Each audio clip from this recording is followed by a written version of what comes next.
I was like, oh, I need to get out of here. Well, good thing is I got rejected.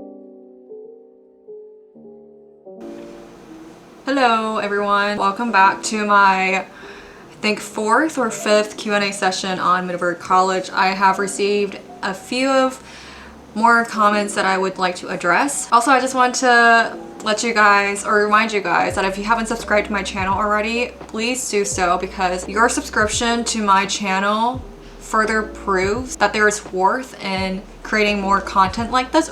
And you know, your engagement is what makes this channel ongoing, and so I would really appreciate it if you could show some support through that. Okay, now on to the comments or questions. So there were 2 major ones. They were sent to me via IG DM, and on that note, I want to ask everyone who wants to ask me a question to simply draft and post a comment on my YouTube channel, because that's the easiest way for me to get to those questions. These 2 questions or DMs were pretty personal, but I think it's worth talking more about it, because I think it's worth like letting everyone know than just one person. Okay, so the first one is from a Korean student who's hoping to transfer. I'll just read the whole thing out loud. 안녕하세요. 이번에 미들베리로 편입 준비하는 편입 준비생입니다. 제가 알기로 미들베리 SAT 평균이 1500 정도인 최상위권 LAC Liberal Arts College 나 들었는데 하위권 LAC에서 편입하면 학점 따기 어렵고 친구 만들기도 어려울까요? 연락 줘서 감사합니다. I'll talk about this in English just because I'm more comfortable speaking in English and talking about this in English than in Korean. I'm not too sure about how stats go with transfer students. I do think that Middlebury is like one of the top liberal arts colleges, but I also think that the rankings are very subjective. So, you know, whatever you see on US News might necessarily translate directly into what you see on other ranking platforms. So that's something that you should look into. In terms of stats, so I know for sure I didn't talk about this in any of the past videos.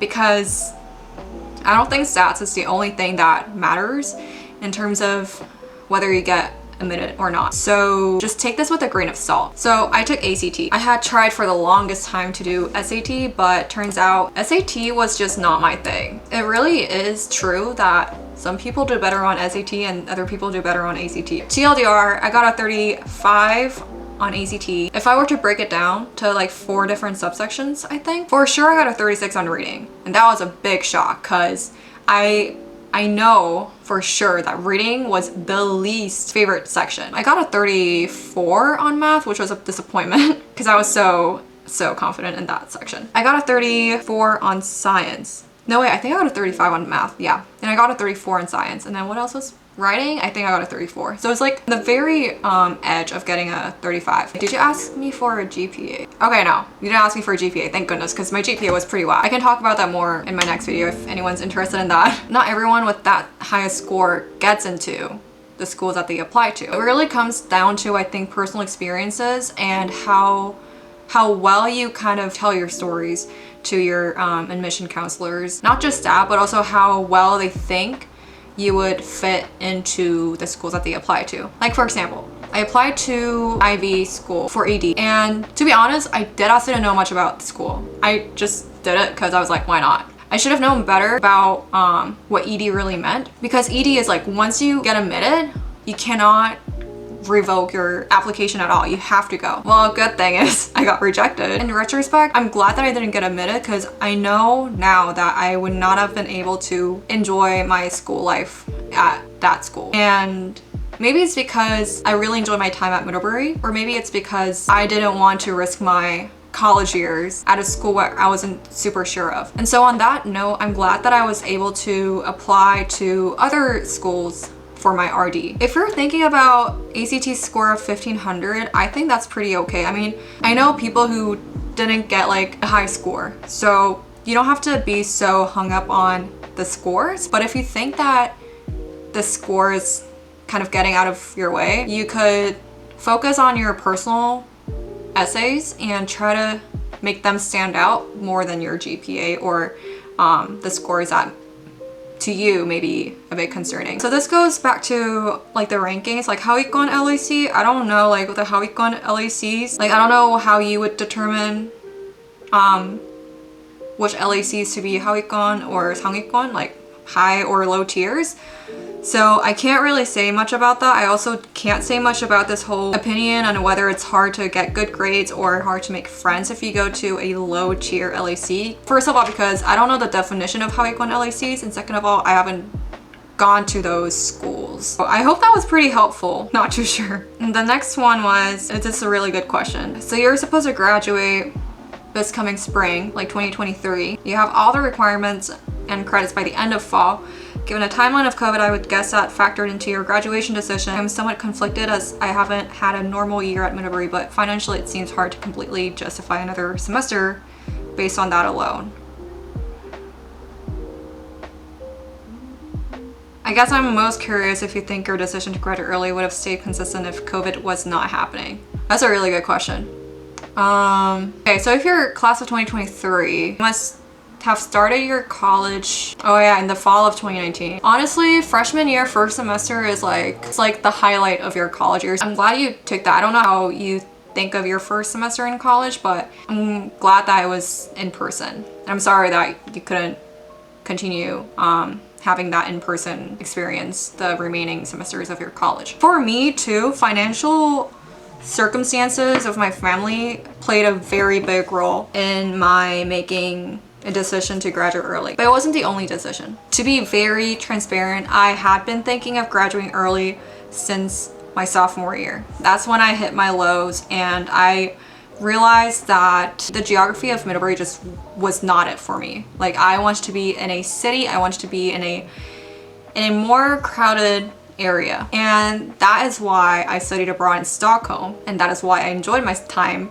studying abroad in Stockholm, because it was somewhere where I could kind of explore new areas, like take a train, walk around the city, and people watch. That's one of my really favorite hobbies. And so, you know, it wasn't just the pandemic that triggered me to want to graduate early, but the ultimate reason was the finances of my situation. If it wasn't for that, I probably would have still, you know, fought through and graduate in the spring of 2021, because it was just like a temporary phase that I was going through in the sophomore year. But it is not temporary that Middlebury is rural, and it's not for everyone. So, you know, what I was going through during my sophomore year, just a mixture of everything, I guess. To be very honest, it wasn't just the geography, it was just like also my social perspectives, like standpoints. My standpoints have changed, and I was kind of going through like overthinking phase and whatnot. I was like, oh, I need to get out of here. I fully agree. Like, financial circumstances are really, you know, what could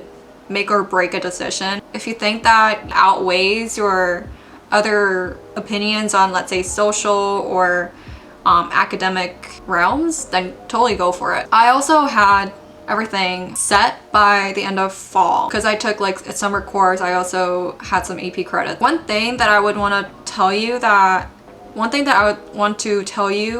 a heads up is I went through a big FOMO. If you're, you know, originally a reg and you make yourself a Feb, you're missing out your last spring semester that you would otherwise have with your friends. And because I graduated in the February of 2021 remotely, I felt like I was missing out on so much stuff in the spring. Like, I would go on to Instagram, see my friends' IG stories, and it would just make me feel so terrible because I didn't have anything going on. My job wasn't starting until September. I had to kill my time as much as possible, but in a productive way, because I was still hung up on like this idea of toxic productivity. In the meantime, all my friends were having their great time at Middlebury, you know, no matter like how rural it could be. Like, if you're with the right people at the right time, you're having the time of your life. That's something that I regretted a lot not having. That was also because of the pandemic, because especially in the fall semester of 2020, I don't know if you remember, but there were like hard restrictions on who you could hang out with and who you couldn't based on the number of close contacts, and it was like a whole paranoia. I know I'm not the only one who struggled with this, and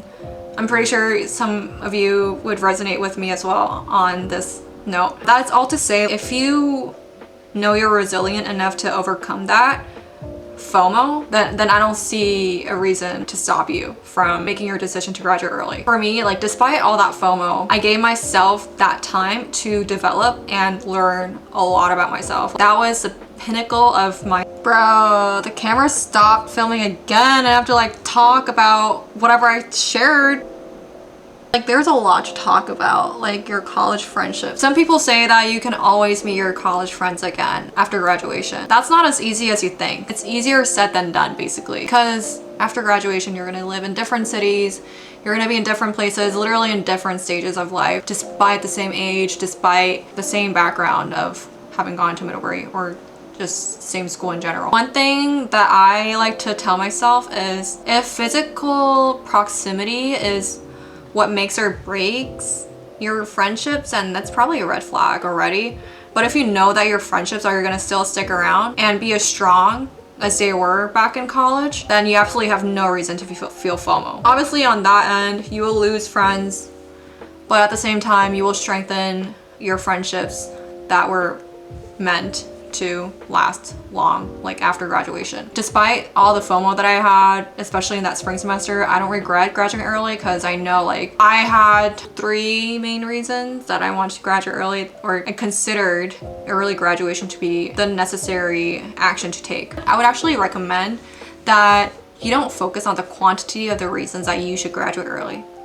In your case, it's the finance. And just because it's one single reason, it shouldn't stop you from graduating early, because it's not the quantity but the value of the reason or the reasons that you have in making a decision. It's just like making friends or becoming friends with someone. It's not the quantity of people that you hang out with, but the quality of them, because the quality and the people are what and how you develop. Like, to be on a more personal level, my family was paying a full tuition, which is quite a lot.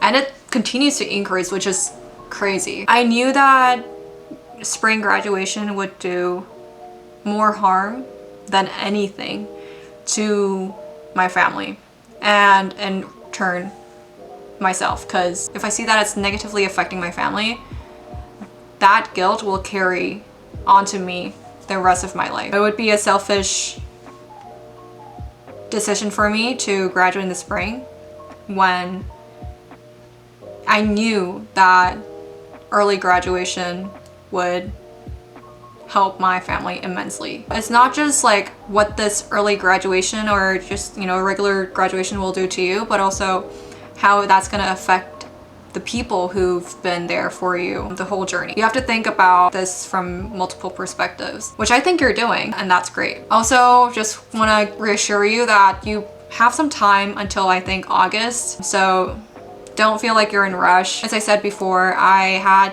wanted to graduate early as during my sophomore year, but honestly it was like an on and off thought, and by the time I went back to campus from Stockholm in the spring of 2020 and COVID hit, I like fully determined that I would graduate in the spring because I wanted to spend more time with my friends. Well, my family situation kind of like turned almost 180 degrees and someone just slapped me. Like, I kept pushing my parents. Like, I was like, no, I'm gonna graduate in the spring. I was very childish. Essentially, I had just 1 month left because I had to make the decision with the family changes that happened in July, like effective, because I had to kind of really make the final decision before or just when my final semester, so the fall semester, started. I only had a month left, and so it was kind of chaotic. I had to take a summer course too, like in that summer.